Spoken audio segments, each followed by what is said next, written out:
Bonjour à tous, dans cette vidéo on va voir comment déterminer mathématiquement l'équation d'une courbe d'indifférence. Alors dans la série de vidéos portant sur la théorie du consommateur, donc qui constitue le cours, on avait vu que les courbes d'indifférence renseignaient sur les préférences du consommateur. On avait vu également que les courbes d'indifférence, la plupart du temps elles avaient cette forme et donc ça traduisait le désir de substitution d'un bien à un autre du consommateur qui était donné par le taux marginal de substitution. Nous, on va voir comment déterminer l'équation de cette courbe d'indifférence. Alors, comme ça nous renseigne sur les préférences du consommateur, on va partir de la fonction d'utilité. Donc, je vous ai mis la fonction d'utilité d'un certain consommateur. Donc, je rappelle que c'est une vidéo qui est ici purement exercice mathématique, ce n'est pas du cours théorique, mais on utilise des notions du cours théorique. Donc, il faut savoir ce qu'est une courbe d'indifférence. Il faut savoir ce qu'est une fonction d'utilité qui appartient à un certain consommateur. Alors, nous, on a cette fonction d'utilité et il va falloir appliquer une méthode. En microéconomie, donc, qui est la partie la plus mathématique, on va dire, de la branche éco, il y a toujours une méthode derrière les questions qu'on vous pose. Donc, il faut connaître par cœur la méthode. Quelle va être cette méthode ? Comme on nous demande de déterminer l'équation d'une courbe, il faut qu'on se rapporte à une expression qui est égale à y égale à f de quelque chose. Nous, on a combien de variables ? On a u, qui est une variable, on a x et on a y. On a trois variables et on doit se ramener à y égale à f de quelque chose. Donc, on va dire y égale à f de xu. Il faut qu'on se rapporte à quelque chose qui est égal à y égale à f de xu. Donc, la méthode, c'est quoi ? Ça va être d'isoler y et de l'exprimer en fonction de x et de u, tout simplement. Tout le reste, c'est des maths. Donc, il faut apprendre que dès qu'on vous pose la question de déterminer l'équation d'une courbe d'indifférence, il faut se rapporter à l'expression y égale f de xu. Le reste, c'est des maths. Donc, les maths, on va les faire ensemble. Donc, on part de quoi ? On part de notre fonction d'utilité. Donc, on pourrait écrire 2x 3 quarts multiplié par y 1 quart.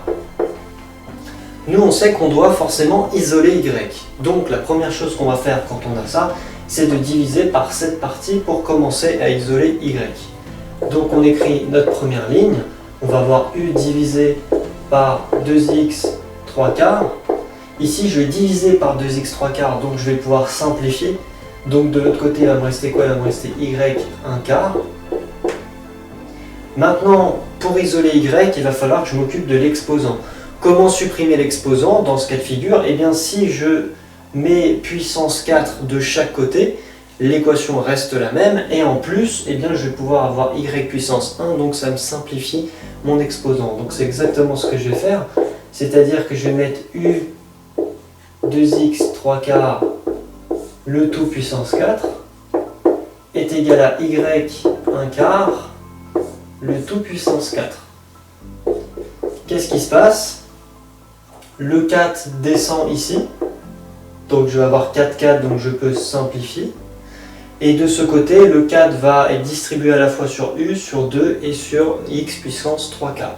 Donc qu'est-ce que ça nous donne ? Ça nous donne u puissance 4 divisé par 2 puissance 4, x puissance 3 fois 4 sur 4, qui est égal à y. Qu'est-ce que ça nous donne pour finir ? On va toujours avoir u puissance 4 divisé par, donc 2 puissance 4 ça fait 16, et ici je peux simplifier, donc j'ai 3 fois 4 ça fait 12 divisé par 4, mais je peux tout simplement simplifier le 4 ici pour avoir directement x puissance 3, qui est égal bien sûr à mon y. Et donc là j'ai trouvé l'équation de la courbe d'indifférence. Pourquoi ? Parce que j'ai une expression avec y qui est égale à u et x. Donc c'est exactement ce qu'on avait dit dans la méthode. F égale y égale à f de xu. Alors petite note, donc si jamais vous avez une variante de cette question qui est, on connaît le niveau d'utilité, par exemple le niveau d'utilité est égal à 30, et on aimerait déterminer l'équation de la courbe d'indifférence de ce consommateur. Vous faites exactement la même chose, c'est la même méthode, simplement ici on a u, et u ici on le connaît, c'est 30. Donc il faut remplacer u par 30 pour avoir l'équation qui est demandée dans l'exercice. Voilà, c'est tout pour cette vidéo, donc j'espère qu'elle vous aura plu. N'hésitez pas à liker, à partager, à laisser un commentaire sous la vidéo. Puis moi je vous dis à très bientôt dans la prochaine vidéo. Ciao à tous.